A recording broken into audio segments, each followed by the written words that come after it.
Nagsilbing legal counsel ng mga nagrereklamo kay Senadora Laila de Lima si Solicitor General Jose Calida sa pagpapatuloy ng preliminary investigation ng hinggil sa bilibid drug trade.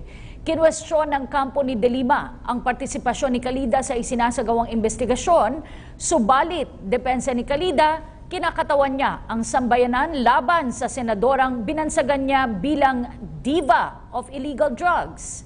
May ulat si Marita Muahe. Naghain ng mga motion at counter affidavit sa mga respondents sa 4 na kaso kung saan ay nirereklamo sa Senator Laila de Lima, pati na ang mga inmates sa New Bilibid Prison na sangkot sa paglaganap ng iligal na droga.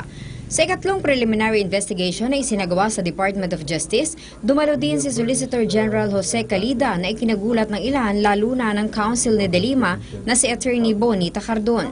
Sa pagpasok ni Calida, sinabi nito na i-represent niya ang mga complainants na Volunteer Against Crime and Corruption, pati na ang dating National Bureau of Investigation Deputy Directors na sina Roel Lasala at Reynaldo Esmeralda.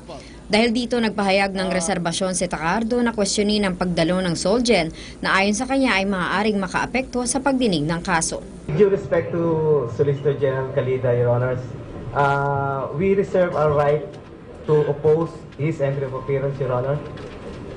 I will be conferring with my co-counsels on this case on the propriety of the Office of the Solicitor General appearing before this honorable panel, because in view of our earlier motion, Your Honor, with regard to our request to transfer this case from this honorable panel to the Ombudsman, we may feel, Your Honor, that this is another ground for the inhibition of this panel, Your Honor. So at this time, Your Honor, we're just reserving our right. Pahayag naman ng Chief Prosecutor na si Peter Ong walang kaso sa kanya ang pagdalo na ito ng Solgen. Ang mahalaga umano sa kanya ay ang pagdalo ni Dante Jimenez para sa VACC. It's an open secret. Hindi ko siya, dati siyang USEC dito. Dati ko rin boss si Secretary de Lima. O paano yan? Walang Dati kong schoolmate si Atty. Tacardon. 1 year behind lang sa akin. Dati kong kaaway si Atty. Bringas. Atty. Bringas ng Prilo naman. Si Tacardon sa law. I'm very objective. You know, Ayon naman kay Calida, nandun siya upang kumatawan sa sambayanan katulad ng nasa kanyang mandato bilang Solicitor General. Samantala, hinamon din ito si de Lima na ayon sa kanya ay tinawag siyang brainless na magpakita ng grado nito sa criminal law exam ng bar. I challenge her to reveal her grade in criminal law during the bar exams. If her grade is higher than mine, I will resign as Solicitor General. But if my grade is higher than hers, she should resign as Senator of the Philippines.